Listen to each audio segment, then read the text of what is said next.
بسم اللہ الرحمن الرحیم۔ شروع اللہ کا نام لے کر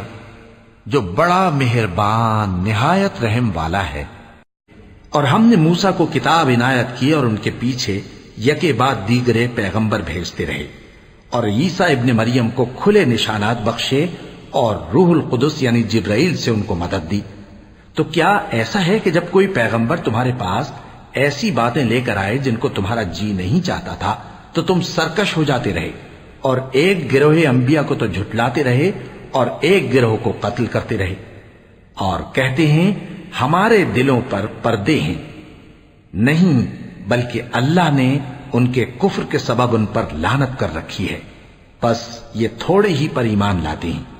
جب اللہ کے ہاں سے ان کے پاس کتاب آئی جو ان کی آسمانی کتاب کی بھی تصدیق کرتی ہے، اور وہ پہلے ہمیشہ کافروں پر فتح مانگا کرتے تھے، پھر جس چیز کو وہ خوب پہچانتے تھے جب ان کے پاس آ پہنچی تو اس سے منکر ہو گئے، پس کافروں پر اللہ کی لعنت۔ جس چیز کے بدلے انہوں نے اپنے تئیں بیچ ڈالا وہ بہت بری ہے، یعنی اس جلن سے کہ اللہ اپنے بندوں میں سے جس پر چاہتا ہے اپنی مہربانی سے نازل فرماتا ہے۔ اللہ کی نازل کی ہوئی کتاب سے کفر کرنے لگے تو وہ اس کے غضب بالائے غضب میں مبتلا ہو گئے، اور کافروں کے لیے ذلیل کرنے والا عذاب ہے۔ اور جب ان سے کہا جاتا ہے کہ جو کتاب اللہ نے اب نازل فرمائی ہے اس کو مانو، تو کہتے ہیں کہ جو کتاب ہم پر پہلے نازل ہو چکی ہے ہم تو اسی کو مانتے ہیں، یعنی یہ اس کے سوا اور کتاب کو نہیں مانتے،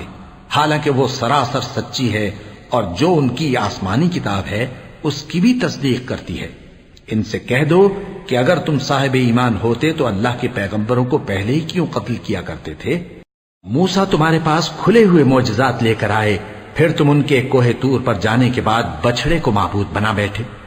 اور تم اپنے ہی حق میں ظلم کرتے تھے۔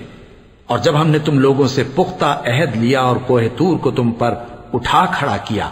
اور حکم دیا کہ جو کتاب ہم نے تم کو دی ہے اس کو زور سے پکڑو اور جو تمہیں حکم ہوتا ہے اس کو سنو، تو وہ جو تمہارے بڑے تھے کہنے لگے کہ ہم نے سن تو لیا لیکن مانتے نہیں، اور ان کے کفر کے سبب بچھڑا گویا ان کے دلوں میں رچ گیا تھا۔ اے پیغمبر ان سے کہہ دو کہ اگر تم مومن ہو تو تمہارا ایمان تم کو بری بات بتاتا ہے۔ کہہ دو کہ اگر آخرت کا گھر اور لوگوں یعنی مسلمانوں کے لیے نہیں اور اللہ کے نزدیک تمہارے ہی لیے مخصوص ہے تو اگر سچے ہو تو موت کی آرزو تو کرو، اور ان اعمال کی وجہ سے جو ان کے ہاتھ آگے بھیج چکے ہیں یہ کبھی اس کی آرزو نہیں کریں گے، اور اللہ ظالموں سے خوب واقف ہے۔ اور ان کو تم اور لوگوں سے زیادہ زندگی کے حریص دیکھو گے، یہاں تک کہ مشرکوں سے بھی بڑھ کر۔ ان میں سے ہر ایک یہی خواہش کرتا ہے کہ کاش وہ 1000 برس جیتا رہے، مگر اتنی لمبی عمر اس کو مل بھی جائے تو اسے عذاب سے تو نہیں چھڑا سکتی، اور جو کام یہ کرتے ہیں اللہ ان کو دیکھ رہا ہے۔